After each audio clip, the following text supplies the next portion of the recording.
Jadi sebenarnya kuncinya itu ada pada lingkungan yang dipersiapkan. Kenapa? Karena tempat di mana kita bisa beraktivitas sama anak-anak haruslah aman.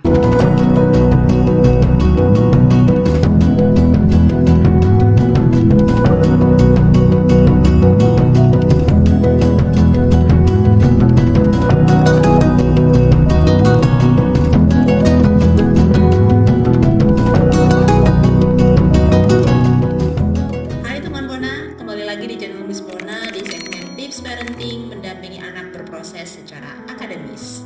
Beberapa waktu yang lalu Miss Bona dapat DM dari teman-teman Miss Bona di Instagram account. Ada yang bertanya seperti ini. Miss, anakku tuh males banget kalau disuruh beres-beres mainannya. Kira-kira gimana ya caranya? Terus ada lagi nih. Anakku ini udah SD, tapi apa-apa masih mau dilayani. Seragam masih diambilin, sepatu nggak mau taruh di tempatnya. Gimana ya kira-kira?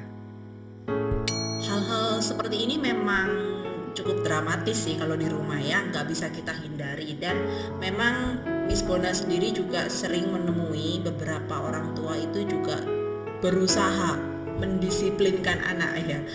Banyak cara yang mereka gunakan untuk mendisiplinkan anak, mulai dari aktif memberitahu anak-anak ketika mereka melakukan kesalahan. Misalnya ketika anak lagi baru saja pulang dari sekolah, sepatunya dilempar begitu aja, nggak diletakkan kembali ke tempatnya, langsung orang tua sudah mulai kayak polisi di rumah kayak, Sepatu, seragam, cuci tangan, ayo, cuci kaki.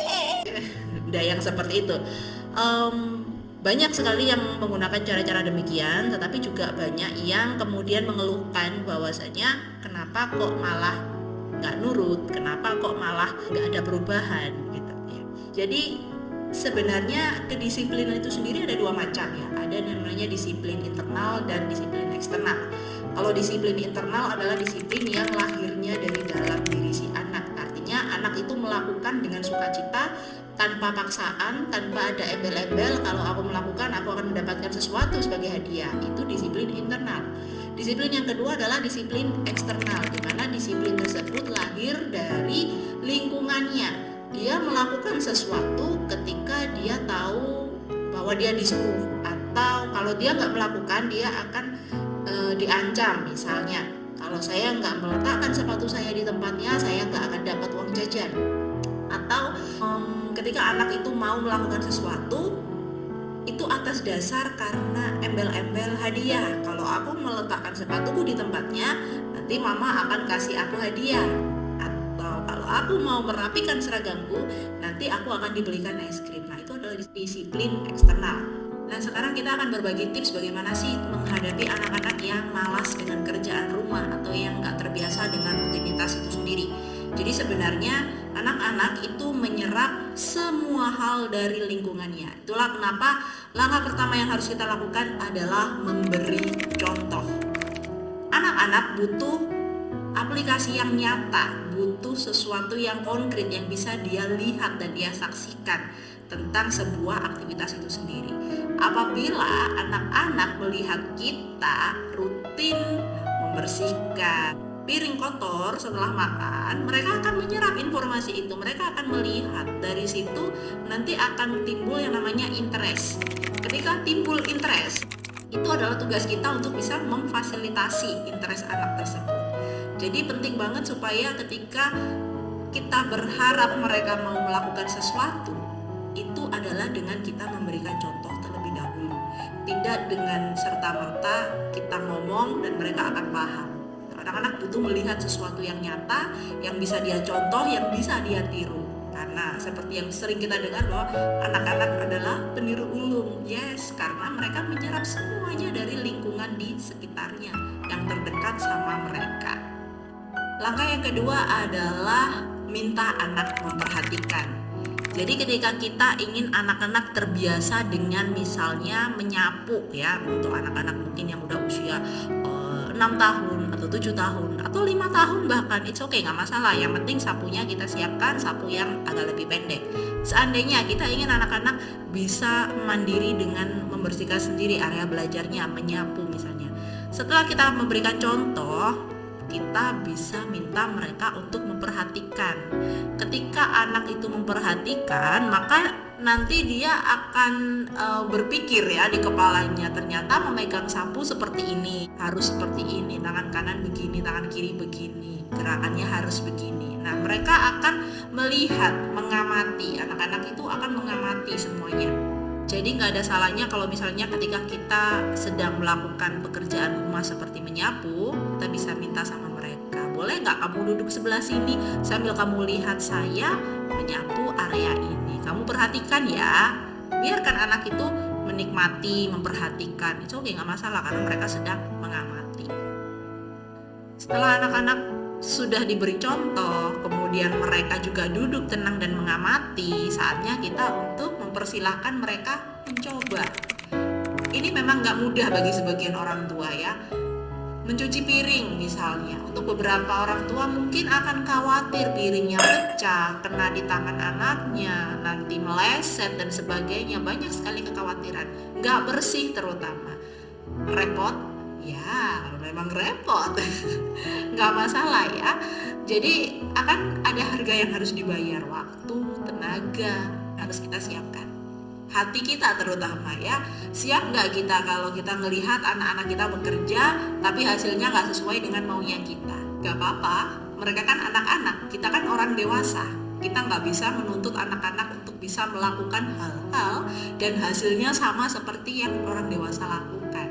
Anak-anak adalah cikal bakal orang dewasa. Apa yang saat ini sedang mereka kerjakan itu semata-mata untuk melatih diri mereka menuju tahap seperti kita orang dewasa. Jadi berikanlah kesempatan pada mereka untuk mencoba, berikanlah kesempatan pada mereka untuk mengobservasi dirinya, mengobservasi tubuhnya, untuk membiasakan dirinya menggunakan peralatan yang ada di rumah. Dan yang terpenting adalah kitanya harus siap, hatinya harus lapang.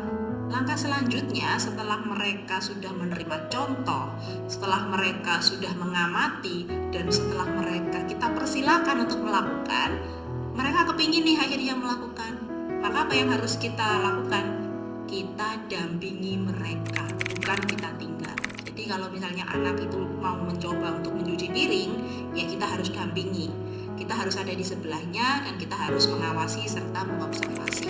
Ingat ya, mengawasi atau mengobservasi itu bukan mengintervensi. Artinya ketika anak sedang berusaha, kita usahakan untuk bisa menahan diri supaya tidak sabunnya kebanyakan, piringnya pecah. Atau mungkin bentuk-bentuk intervensi yang lainnya. Kita berusaha untuk menahan diri, tapi kita sigap. Jadi seandainya mungkin anaknya bawa piringnya agak miring atau mungkin agak mau meleset, ya kita sigap untuk menangkap. Tetapi usahakan supaya mulut kita tidak serta-merta Ini piringnya mau jatuh. Sudah, pergi, biar mami saja. Usahakan kita bisa kurangi, minimalisasikan, dan kalau bisa jangan lagi dilakukan ya.